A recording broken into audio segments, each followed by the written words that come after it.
You can't be afraid to, you have to promote your book. You have to put yourself out there. You have to put the link up there. Constantly having to pimp yourself. Please buy my book. But it's like, you could weave in informational, like everyday life stuff, what you had for breakfast. People like that kind of post. So interesting. She's talked about her health. And then they go, oh, what's that link? Oh, you're an author? Oh, let me see your book. That's how it works. They discover you when you're not doing a sales pitch. When I was 5, I lived with my mother and father and older brother. At least I could draw, I told myself. It was just me, my cats, and my imagination. Created protective cover, just enough where he could keep his underwear on.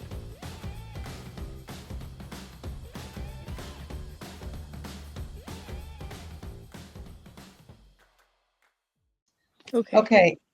SC Estavillo has been passionate about writing since childhood, with a defining moment in 2nd grade when her teacher predicted, "You're going to be a writer someday." Her biracial heritage, being half Korean and half Puerto Rican, deeply influences her book themes. As a staunch advocate for diversity and inclusion, SZ works tirelessly to amplify the voices of underrepresented and marginalized communities within the publishing industry. SC is not only a feminist whose principles echo throughout her works, but also a true crime aficionado, having devoured every episode of true crime on networks like Discovery ID and Oxygen. Her interest in justice is deeply rooted in her family history. Her uncle, Nicholas Estavillo, retired as the highest-ranking Puerto Rican cop in New York's history, and her father, Jose Estavillo, has served in both. Yes, he's got his own Wikipedia page. Yes, your family's very interesting. I looked some of it up. Has served in both the Air Force and U.S. Customs and Border Patrol. That's interesting.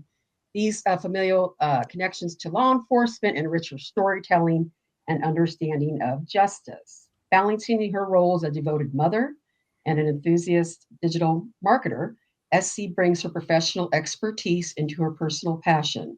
Amassing over 85,000 followers on social media, she uses her platform to inspire and uplift the writing community with motivational and positive content.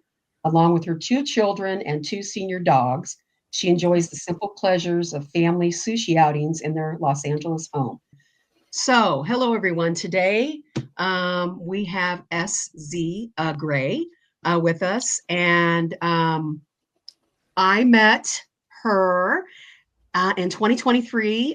She was, what was your title? You were just doing critiquing like first 10 pages, I think it was. Yeah. So my married name is SC Gray, but I apologize. My writing name is SC Estavillo, which is my maiden name. I had an agent for 5 years, and so I knew Brian Klems, who used to be the editor and columnist of Writer's Digest, and he reached out to me. I think he reached out to me mainly because I had an agent at the time, and in the past I went to the LA Writers Conference in 2019 or something, and I took pitches for the agency at the time, and it was interesting to be on the other side of it,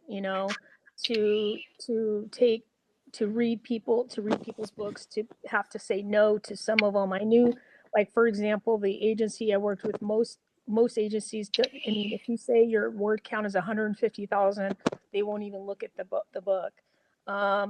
You have some people, they're like, yeah, but what about Rebecca, the one that does that everybody loves, her series, Rebecca Thorne. Yeah. So everybody quotes people like her, and they're like, but that's not fair. She got her book published, but that's usually an unusual case. You have to first prove yourself. You have to first sell a lot, get a big book deal, and then you could do whatever the heck you want. You could write 150, 200,000 words, and the publisher's not going to blink an eye because you're already selling. But when you're first starting out, the agents won't even look at certain books, their word count. So I had to turn away a few people. But anyway, they reached out to me again. Then COVID happened. It was 2019, but then COVID happened. So they stopped doing these writing conferences. And then I met Val at a writers conference, basically taking pitches and reading the first 10 pages and critiquing the first 10 pages. And then I was able to read her book and really enjoyed it. And we kept in touch ever since then. And I know she wanted to get an agent, but then decided to go the self-publishing route, which is you got more control when you do self-publishing. I'm now I'm no longer with that agent. So it was interesting because you think, well, I have an agent, so I'm going to get published and I'm going to get all these book deals. That's not necessarily true. I had an agent for 5 years. I had 4 books on sub. I counted over 150 to 160 rejections with 4 of those books. 2 of those books was The Serpent's Bridge and The Serpent Woman. They were a duology at the time, and they were meant to die on sub. So imagine, I mean, I had every big person, every big major publisher, they all looked at my book. They all turned it away.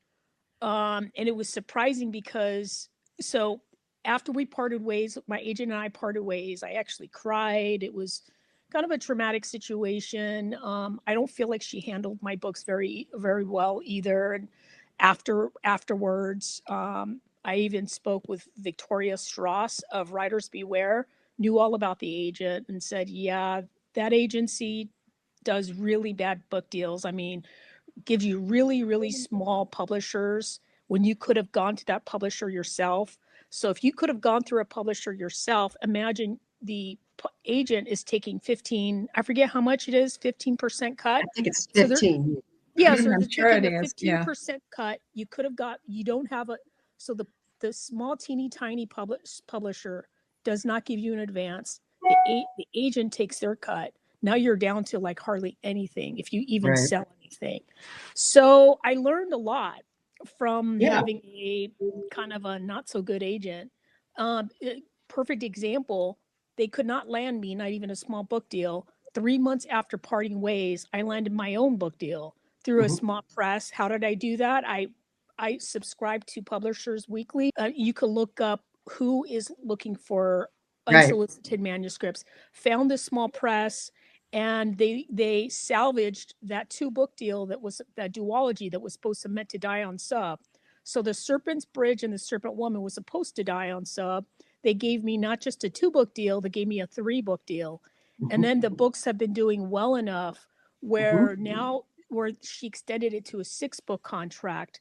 Wow. And then yesterday she said, we would like to renegotiate the 6 book contract. So now we would like to offer you an 8 book contract. Wow. So now I have an 8 book contract. No, it doesn't come with an advance, but you know, I'm only splitting the shares between myself and the publisher. And also you have to be mindful when you are selling through Barnes and Nobles and certain things, there's a different cut too. So the digital cut, you get a different cut, and then the paperback, you get a different cut. Right. So I've learned a lot. And good example, like if you're with KU, I don't mean to take up too much time, but if you're with Kindle Unlimited and you have a small book, if you're a small press author like me through Kindle Unlimited, another thing, I sold over 130 paperbacks through Tertulia and other places. And guess what? Guess how many of those books counted towards my rank? 0. People don't know this. I have a friend who's with an agent and was published through one of these well-known independent publishers. And she didn't even know this, but check it out. So if you sell 150 paperbacks through Tertulia, through IndieBound, through Barnes and Nobles, they cannot and will not report it to Amazon. Amazon only counts paperback sales through, if you have to go through Amazon, buy the book through Amazon, and then your rank goes up. Amazon does not count any paperbacks, even if it was sold through Barnes and Nobles. Wow. So if you sold 5,000 copies, your rank is not on the top 100 If it through wasn't through Amazon. Amazon. So Yeah, that's the that's only part crazy. about what I don't like about Amazon. But so far, I know it's very controversial. Amazon, there's a lot of love and hate relationship with Yeah. Amazon. Yeah. But I think that when you work it the right way, like if you start getting a series going, and that's what my publisher is saying, multi-book series beyond 3 books tend to do better after time on Amazon. So those are benefits and negatives. Should I have waited and said, no, screw, I'm going to say no to this 3 book deal, and I'm going to wait for an agent, and I'm going to wait to get rejected or find another agent, and then hoping that a big 5 gives me a deal. I just realized I'm getting older. I couldn't wait another 5 years and just reject this book deal. So I decided to say yes to the small press. And that's where I'm at. Well, I've been following you for quite a while now, and boy, and but so I am just so impressed with your following. I can't even imagine what you've had to do to gather this type of following. I mean, talk about the dedication and the hard work and Took these. 15, about, for my ex account, it's got 29,000 followers. But it took since I've been on it since 2009. So Okay, I've there been you building go. my Yeah. platform. So that's almost when it opened, when it started. So I've been on that platform, and I've been on it every day. And also I get hired to do social media. So I'm a social media content strategist by day.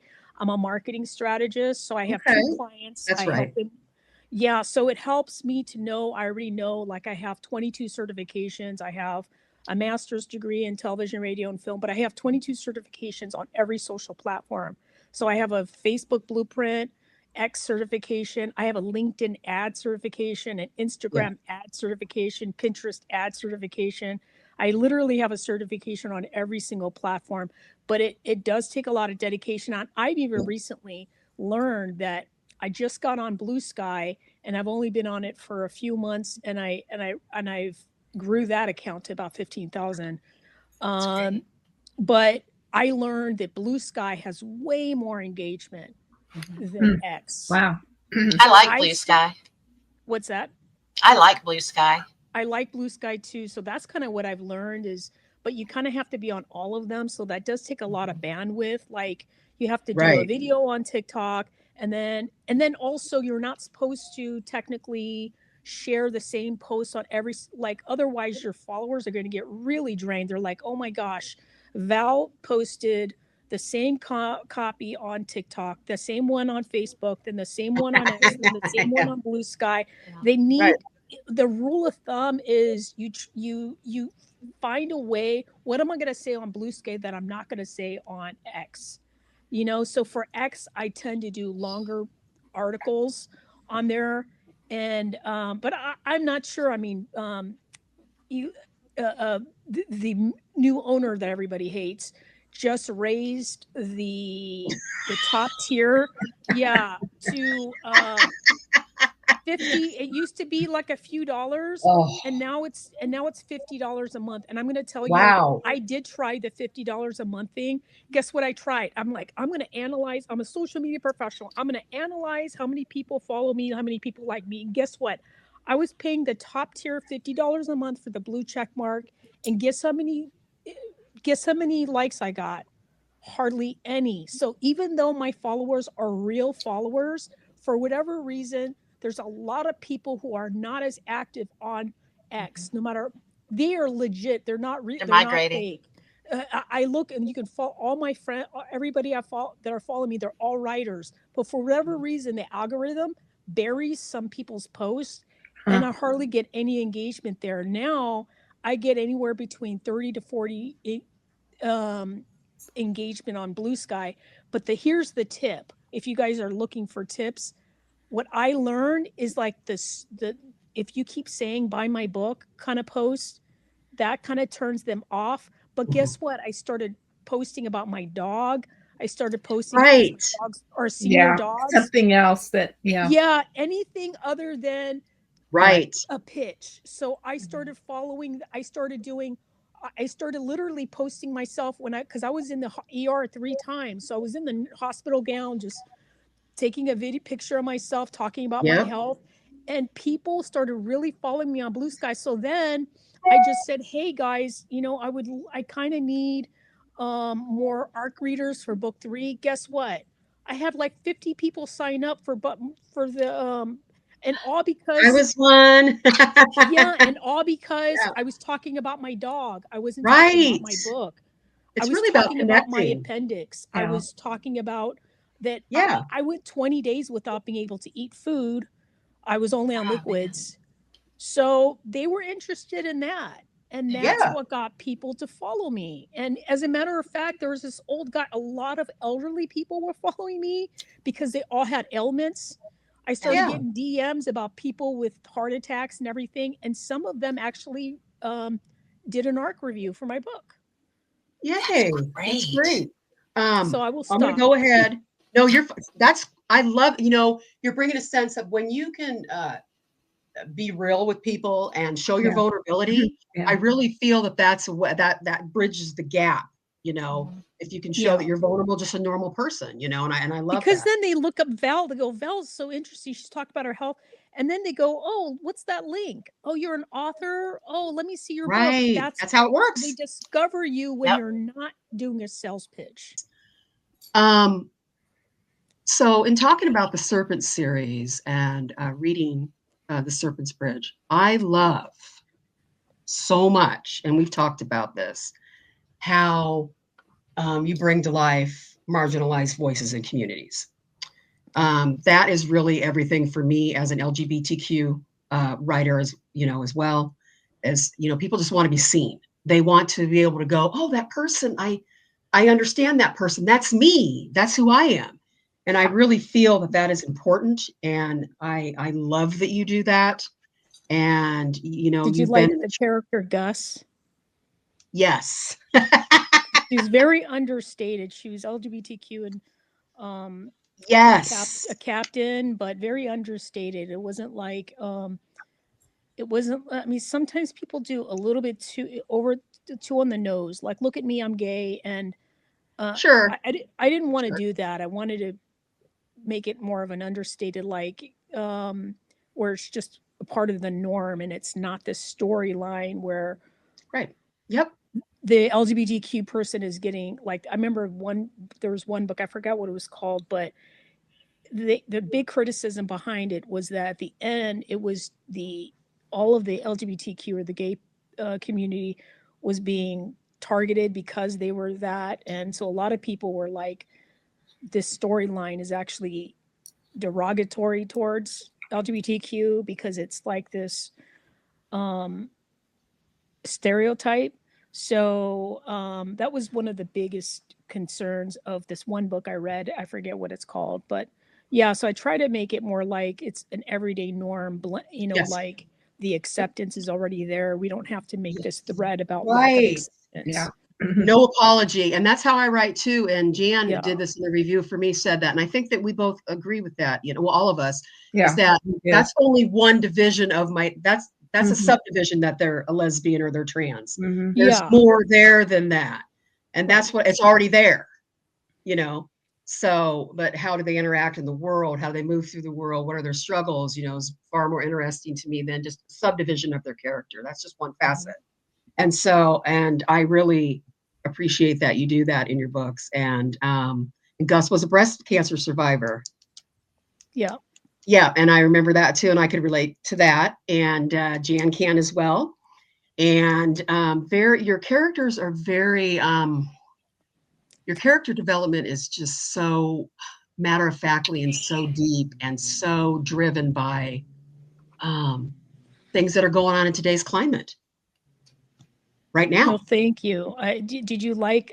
I don't know if you picked up on it, but Von Schlang is very she's like asexual. I did pick up on that.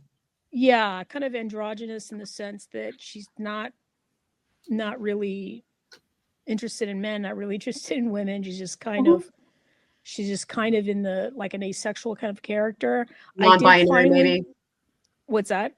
Non-binary, maybe. Non-binary, that's what it is. Non-binary is the correct word. So she's mostly non-binary, and it takes me until I think in book 4 is when I'm going to finally have her develop a love interest. But it took, a few books to kind of get there. And I think that that's important. And when you're looking at writing a series, that's one of the first things. Like, I had a love interest, a beeline between Detective Anaya Nazario and Special Agent Blake Huxley in book 1.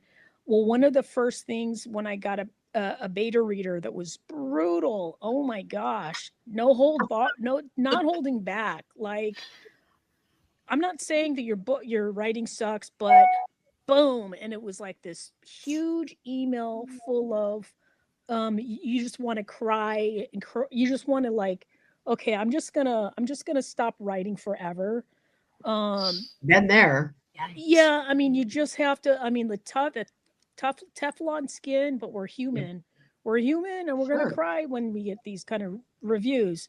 So, but one of the things and this was a older draft, one of the original. I mean, I had so many revisions on the Serpent Woman. I mean, the Serpent's Bridge. So one of her things was like, if you're gonna make this and the person was a thriller author, so she knows thrillers. So she goes, if you're gonna have a beeline with a romance, you can't tie it all up perfectly at the end. So I had it too perfectly tied to the end. Like, I had Nazario say she loved him and everything was perfect, but at the end of book 1, she could not tell him that she loves him. She cannot do it. She's too afraid of intimacy, and they get closer in book 1, but it's not tied perfectly. So it takes 3 books for them to finally, for that romance relationship to arc. And that's what I realized with a series, is that with standalones you could have that happy ending, but with like a series you kind of have to elongate the romance beeline, especially if it's a thriller, because otherwise the thriller, that's another thing. People hate people who are huge thriller enthusiasts. They either love the romance beeline or they hate it because they don't like the romance beeline interfering with the thriller genre. So that's kind of the balance I had to walk, as I realized. Well, the slow burn, I'm a romance suspense thriller. Jan writes thrillers as well, but I'm more romance, 100%. I love the slow burn. Yeah, you are. Stuff like that. But, what I love about Blake and I'm sorry, the female protagonist, I can't think of her name right offhand. Nazario. Yes, thank you. Yeah. They're so humanly flawed, and it just comes out so beautifully perfect. With her drinking problem, her father being murdered. I shouldn't be giving too many spoilers. I should have to be quiet. But just some of the things in the book, you can see it's real life, and it's real vulnerability, and it's real intimacy, and it's real things that go through people's heads. And so they're very, very relatable. And I was hooked from the moment I opened the book till I put it thank down. you. So I very, draw very upon good. my own personal experiences. Absolutely. Yes. Yeah, because I dealt with alcohol problems myself, in and out of rehab, outpatient rehab. And that was a struggle for me. And I was a late bloomer. Like, I never drank in my 20s or 30s. I was absolutely repulsed by it because my dad was an alcoholic. And then after my first divorce, with the Army guy, and that's actually in book 3, by the way. I finally tasted wine for the first. I'm literally having first sip, and it was like in my DNA. I was automatically drinking. So that crazy, one of those people. And that's the weirdest thing. Never I drank in my whole life. Took one sip, and you're drinking, and then it's like automatically you go for, like, some people, they're like, I've never done drugs, but like some people are like, oh yeah, I've tried everything, LSD, acid, all this stuff. I'm the kind of person I could never even try, not even once, so the wine thing definitely came from real experience. And then my mom came from this country. She's Korean, but she's trilingual. So she speaks English, Korean, and Spanish. and she struggled as a poor immigrant. So Esperanza Flores is kind of like modeled after her. Okay. Yes. Yes. Yeah, And then I sure. definitely want you to get into the Serpent series. And I want to get back to this question though, because we talk about this a lot as writers. When do your characters start to step out from your own personal experiences and take on a persona of their own? Does that start, the fourth, fifth, sixth book? Because the first couple books you write, you're sprinkled all over there yourself. It's Oh like yeah, it's true. it's a memoir, really, Yeah. of yourself. But I wanted to say to you, the thing that hooked me on wanting to read your first book, and I read this one, I love it when people can do a really knockdown, drag out scene, and I'm right there in the middle of the scene, because you can do that. And it's this paragraph: a flying sidekick hit Nazario's left temple before she could block it, sending her careening, the back of her head clubbing hard against the ground. A wave of darkness threatened to engulf her. Her hands gripped the pavement. Rocks on the asphalt dug into her palms as she scrambled to her feet. And I'm right there with her. It hurts. That's brilliant. It really is. Good. It's right there. I mean, that I'm impressed with that. Okay. So recently we changed the covers. The publisher wanted to change the covers. The first 3 books the covers are changed to match, but we also went through and I revised the book, and now it's up. The latest is updated in Kindle and paperback. You have to have other people look at it. You go cross-eyed. You have to have other people look at it. I'm always amazed how much gets, falls through the cracks. It falls through the cracks, and we're human. So finally I fixed that. But yeah. I was at a trans festival this last month, sold quite a few books. I sold out. Sold out. I'm actually teaching a class on my birthday, May 10th. I'm teaching a class on character development and difference between metaphor and cliches and setting. So I'm going to teach a little workshop, and I also have Barnes and Noble speaking at their engagements. So, I was originally going to go with literary agents, but now for me, people are asking for my work, like young trans people want to see my work. And you know as well as I do, Sonia, that agents hold up your work. So they do. I'm thinking about how did you get, because I tried my local Barnes and Nobles. Okay. And I tried one here locally. They shot me down immediately. Really? Yeah, they did. They would not allow me to stock my books physically there. Really? Yeah. Why? That's at the actual physical location, they did not. I don't know why. I've tried reaching out to. I'm going to be moving to Fresno, so I'm going to try messaging them again. But I'm going to try to get it at that physical location. They agreed to do at barnesandnobles.com, but not at the physical location, or your paperback actually at the physical location. Well, I ran into somebody at the trans festival, and they gave me, somebody's name. And so I contacted her, and she's in charge of scheduling author reading events. And so is your book going to be stocked there physically, or it's just a reading event? It's going to be stocked there physically and a reading event. Well, that's great. Which location is it? It's in West Des Moines, Iowa. It's about. Maybe that's why. Maybe the other locations I think I'm in California, so they're a little bit snootier here, to be honest. They just are. They're just more snooty. You go to Mississippi, in a Barnes and Noble in Mississippi, they'd be a lot more. Oh yeah. Inclined, I think, honestly. Even with your mass following, I mean, that's what agents want, and that's what they want is for you to have, so they don't have to do so much work. It actually doesn't even matter. Like I learned that, like I follow a lot of authors, and there's a lot. As a matter of fact, there was a time where I actually thought it was hurting me, because I looked at all of my friends that were getting these huge book deals, and they all had a minuscule following, and I'm like, maybe my following is like turning them off. Like they're like,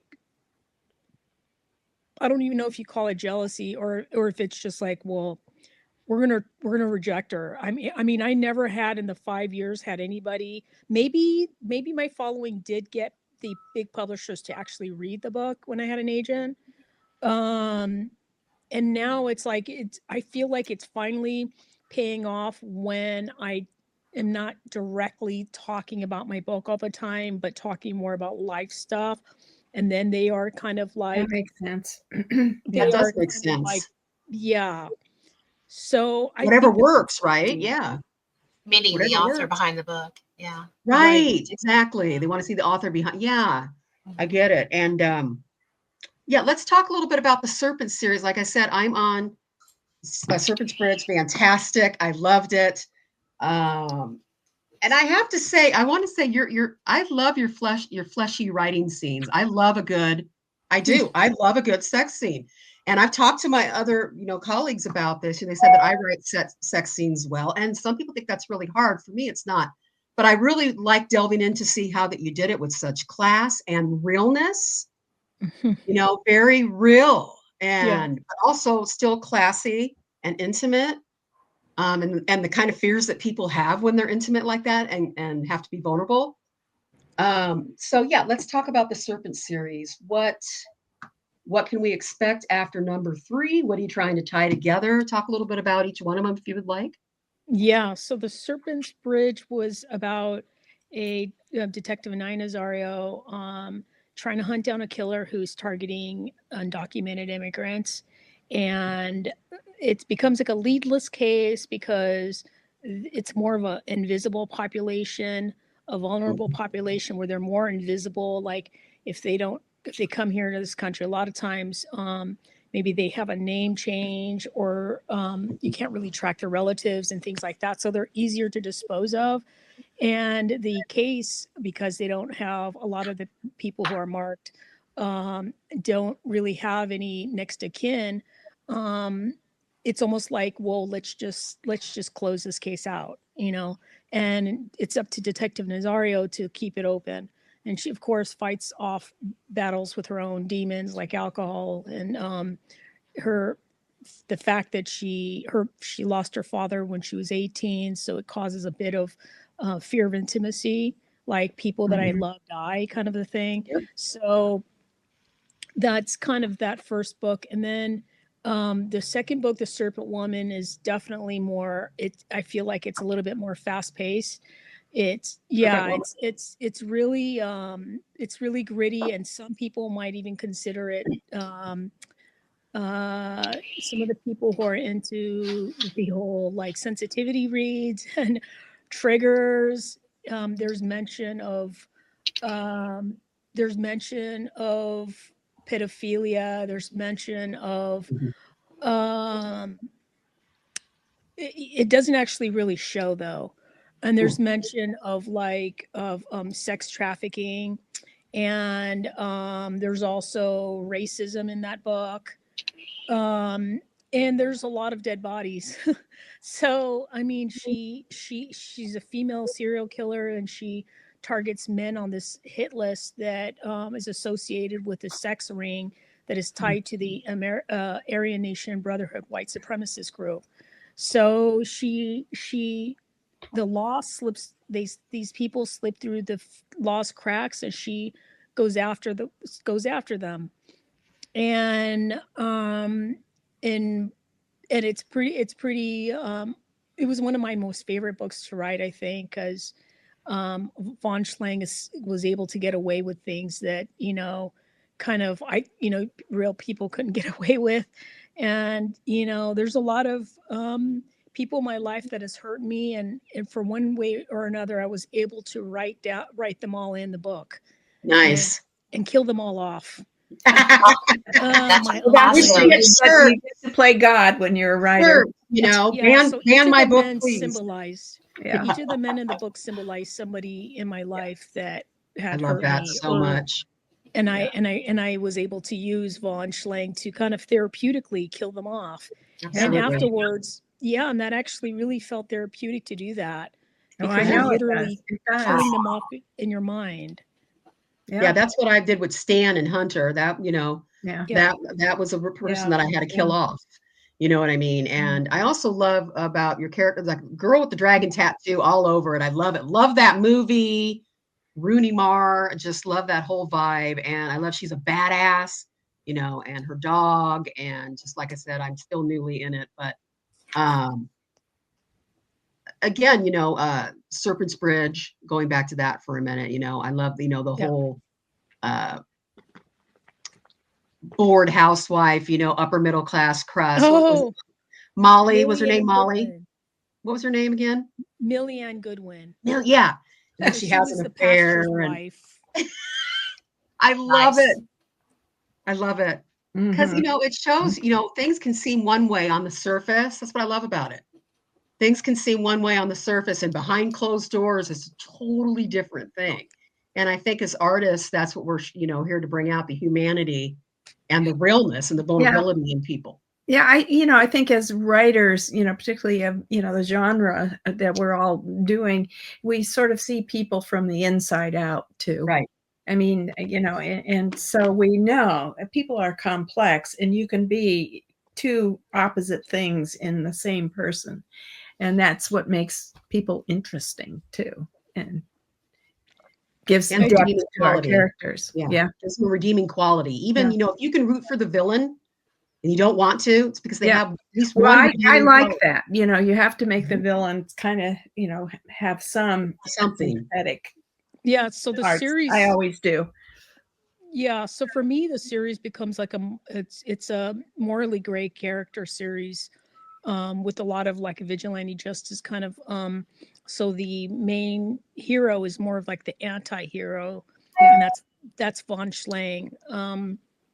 So in book 3, Twilight of the Serpent, I guess it's hard to not give it away, but she kind of gets away with what she gets away with in book 2, which I find is a satisfying ending.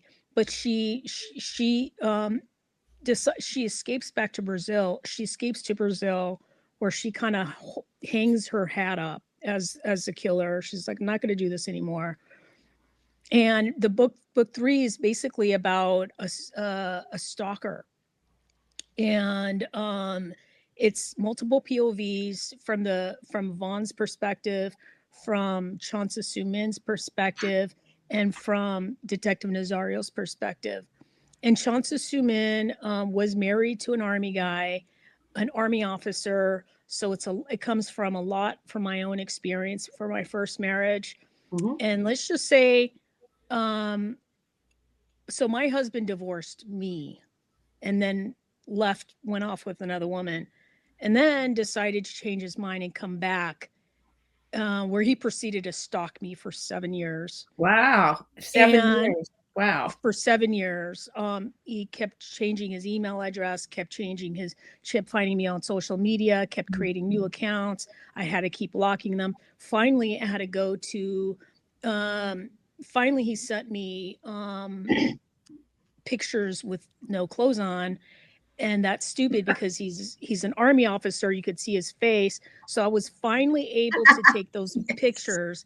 And I sent them to CID, criminal, and it was a CID, the Crime Investigation Division. It's the division that handles the military. And I literally talked to 8 special agents over the phone. I had to describe the situation.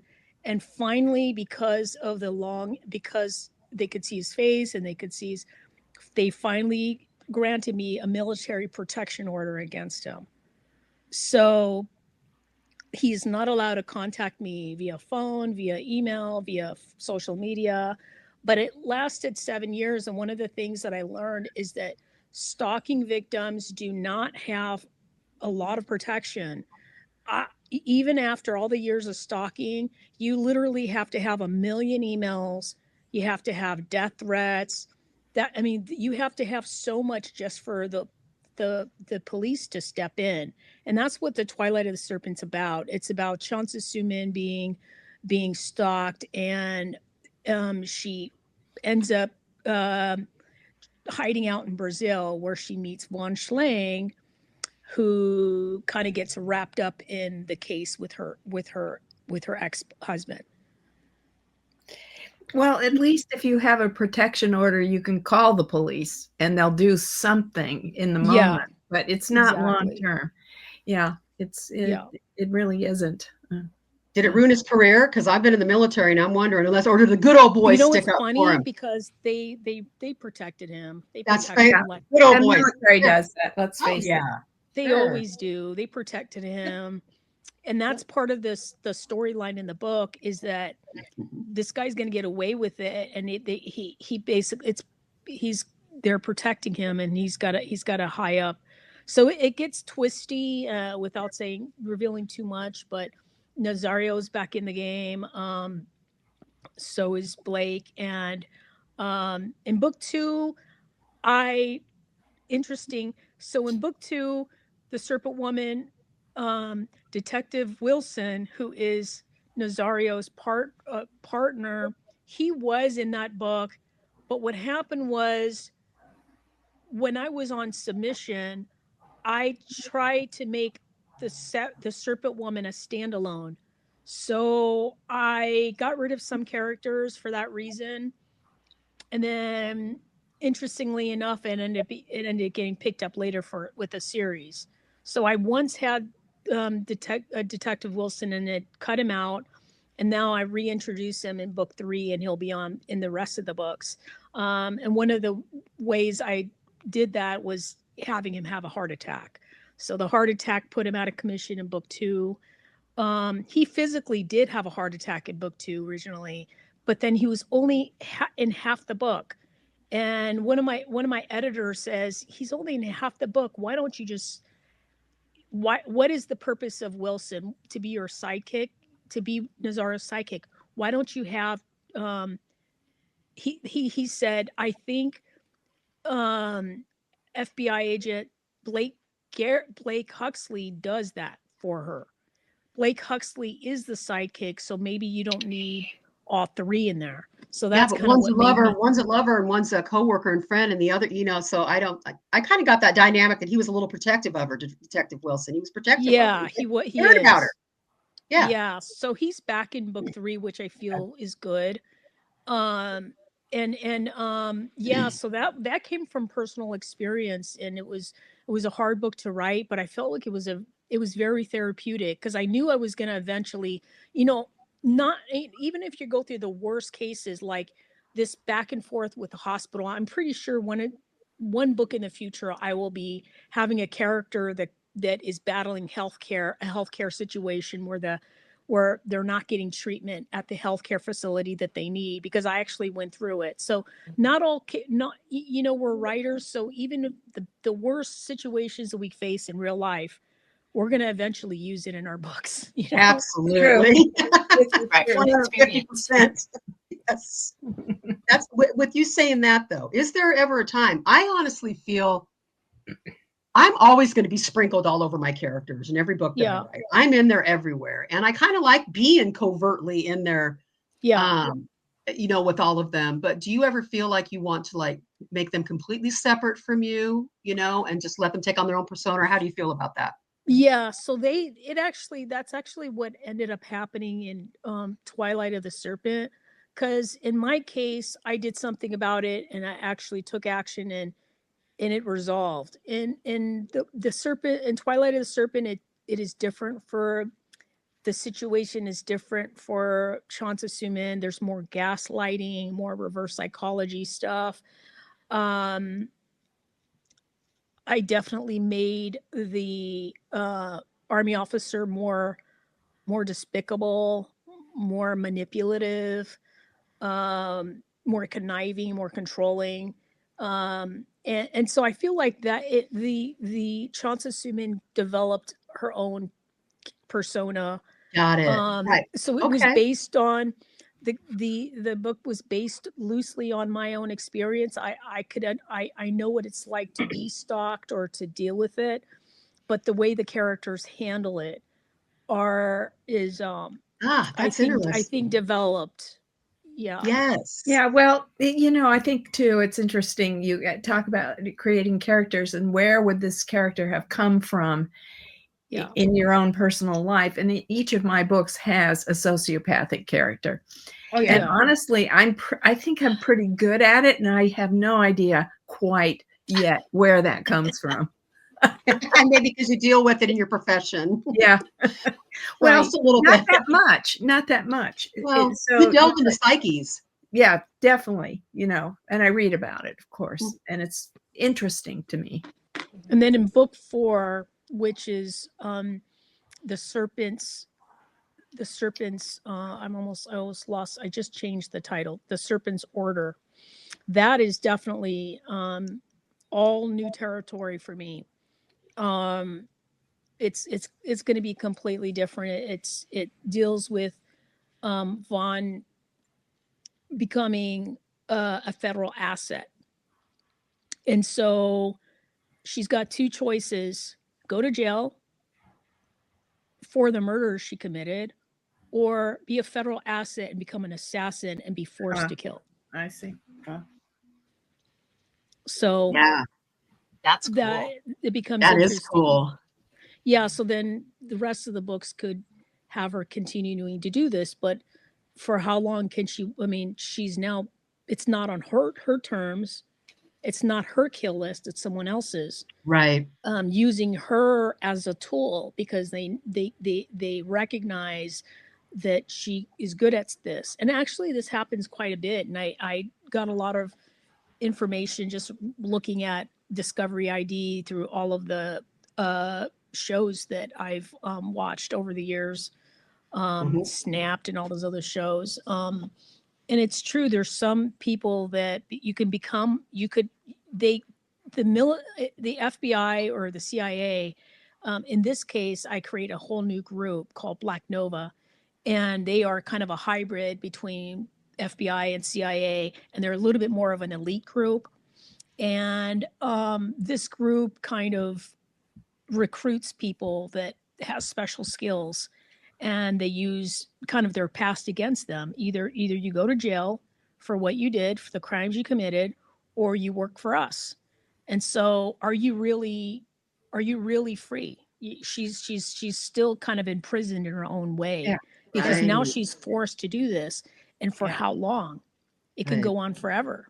Yeah. Well, she had redemption, it sounds like, when she was doing it first, there was some kind of redemption, Right. and cleansing. Now it's just kind of like, before it was like Charles Bronson, so to speak, in a female body, right? I love Charles Yeah. Bronson movies. I used to, Vigilante. But now it comes at a different cost, Yeah. That's interesting. Wow. So tell us for a few minutes, talked about the 4th book for a minute. So where can everybody find your fabulous books out while we get ready to wrap up here in the next few minutes? I've got your social links up here. You got it, ma'am? Okay. Yeah. But where can we find your books? Are they on Amazon? They're on Yeah. Amazon, aren't they? I've learned that trying to get people to I took a class. I just messaged it. Yeah, it's on Amazon, and I just sent you the link. Okay. All 3 books are there. Okay. What I learned is, like, I took a UCLA class, extension class. It was underneath their publishing and editing certification. And I worked with a director. She actually works at one of the publishing houses, Red Hen Press. And it was interesting because she said, well, if you're getting published through an indie place or small press, you want to stay away from promoting Amazon. You want to promote the small presses or the books or the indie bookstores that have your book. But I learned, like I told you in the beginning, that's not a good idea to send people to IndieBound, send people on Tertulia or other places, because Amazon will not count it as towards your ranking. Yes. Yeah. I'm going to So pull this down really quick and add your Amazon link in there. Oh, okay. And then I'll put it back up. Oh, great. I'm so glad that you're feeling better. I know you've been going through so much. It's so good to see you. Like I said, I've always been a big fan and supporter of you, because honestly, starting out, I've been doing this for about 14 years now, and a really heavy duty since my amputation. But, like you said, a lot of people in this business can be really snooty, It and is. you were So always really nice to me. Like, I was like, and I knew, your caliber of writing is fantastic. And you just kind of took me under your wing, and you're like, listen, I like what you do. And you kind of told me what I need to do. And so you're very approachable, and I appreciate you for that, because, people coming into this, they're not experienced as you have a lot to offer and a lot of knowledge. And so thank you for that. And keep that quality, because it's really, really, it's nice to have in this business, because you get told no a lot. there's even snootiness with authors. Like there was an Oh, yeah. author that was that I was following their blog, and she was following me, I think. And she got published through Thomas and Mercer. So Thomas and Mercer is an Amazon imprint. It's still considered like technically traditional publishing, kind of traditionally publishing, indie publishing, but to even qualify to get published through Thomas and Mercer, you still need an agent. So her agent got her book through Thomas and Mercer. So this was at the time when my agent was trying to query me to Thomas and Mercer. As a matter of fact, Thomas and Mercer read my books and still turned me down. And what was interesting with my small press, they were like, oh my God, they were like, this book is so good. Your writing is so good. We love it. And this was the acquisition editor through the small press. They loved it. But it made me realize, like, there's somebody that did feel that way, but these big publishers just found something wrong about my book. It's like what I learned when I was taking that UCLA class, because it was an editorial acquisitions class. It was specifically geared towards what makes them buy a book? What are some of the things? And one of the things that they said was they do look at someone's social media following. They do look at all of this stuff. But even with my social following, it didn't matter. Like, they still turned me down. They still rejected it. And here was somebody else saying, no, it's good enough. And it made me realize some people just want to say no to you just to say no. Sure. Exactly. Even if it's really good, I believe my book was good enough. They just wanted to say, F you. I just want to turn you down just to turn you down. Mm-hmm. And a part of me even felt like, okay, I checked off the brown box. This person is a minority, has a minority last name. I checked off that box just to check it off. We're rejecting them anyways, because all of the people that I've been following too that have gotten these big book deals, honestly, they're Caucasian. Like, they're almost Really? all white. Like, there's not very many that have my name, like Estavillo. And another popular thing that I've noticed is publishing people from India, like actual people from India, because the India following, there's more of a bigger following. It's easier to sell their books through India. And most recently, actually, I've got a lot of following from India because I have a lot of influencers from India that promoted my book. And most recently, Amazon specifically picked my book, The Serpent's Bridge, to lower it to $2.33 in India for this month. So that was kind of a good thing. Like, that's actually a positive thing when Amazon does it, because if the publisher does it, you're only allowed to discount a book once a quarter. But when Amazon selects your book specifically because they think it's going to do well with the lower discount, that's actually a bonus to you. That means you could actually still lower the book. Again, like I'm doing a free book thing for the month of May for The Serpent's Bridge, but I was worried that I was not going to be able to do that with this India discount. And my publisher said, no, you could actually do it because this discount is not from us. This discount is through Amazon. I'm like, wow. So they really picked my book. So That's cool. yeah, so I think that's why it's really popular to select certain people from certain countries, because they have, depending on the way there's a Penguin India house, for example. And so they specifically select people from India. It feels kind of unfair because if you're a different ethnicity outside of that country, you kind of feel like, well, I know my book is good enough, just as good.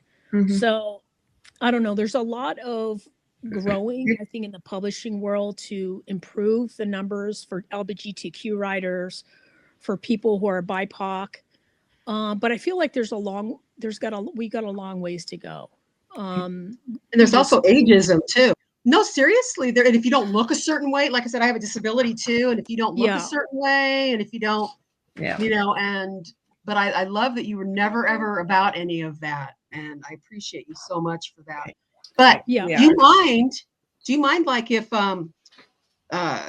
Like if Jan and I or anybody else wants to pick your brain on marketing stuff whenever you have a minute, or just give us some more I could do that. Yeah, I could help you with that. I'm still learning. You know, it's crazy because I get hired for marketing all the time for people, and even doing my own, it's been a lot of work. Like, you know, that's why like a lot of influencers, like even talk about snobby, even the influencers that are like United States influencers, they're so snobby. Most of them didn't even respond to my like, hey, I'm DMing them, trying to reach them.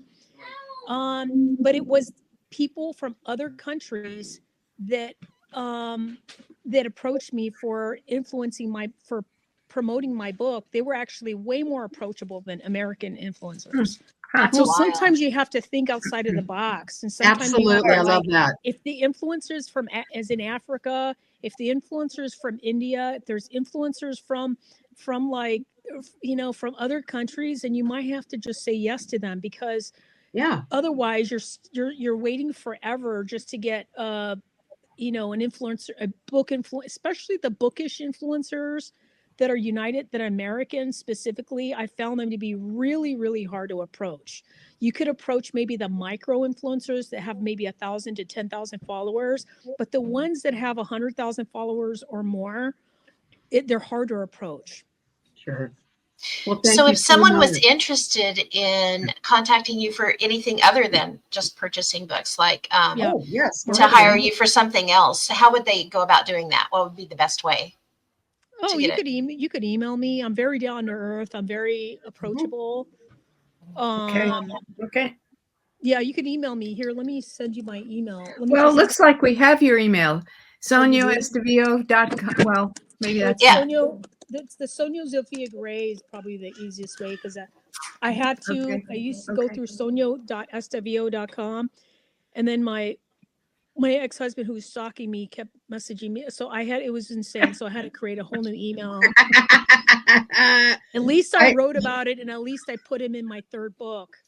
Exactly. Great. So it's Sonia Zofia Gray. Is it going to be yeah, what is your email?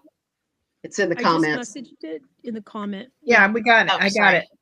Okay. The second one is the one I've always, the one that's in the comments, the one that I talked to her through. Yeah. Mm-hmm. So it's for anyone that's listening, it's Sonia Zofia Gray @gmail.com.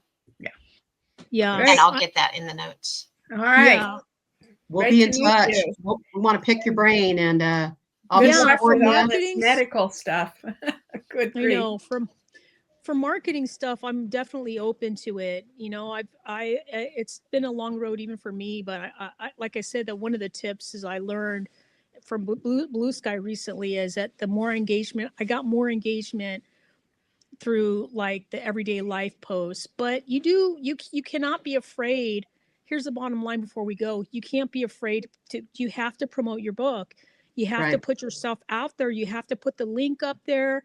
Yes, it's uncomfortable. Yes, it feels like you're constantly having to pimp yourself. Please buy my book. But it's like, but you know, you could weave in informational, everyday life stuff, what you had for breakfast. People like that kind of post. But then, you know, you can't be afraid to put your link up for your Amazon link. And even if you don't get a lot of likes or you don't get a lot of traction, you have to do it, because if you're not going, if you don't promote yourself and champion yourself, who will? Exactly. I agree with you. Okay. Thank you Yeah. so much, Sonia. We will be in touch. Thank you so much, Thank Val. you. Thank you, everybody. It was so nice talking to you Yeah. guys. Bye-bye. It's been really good. Bye. Have a good Bye. one.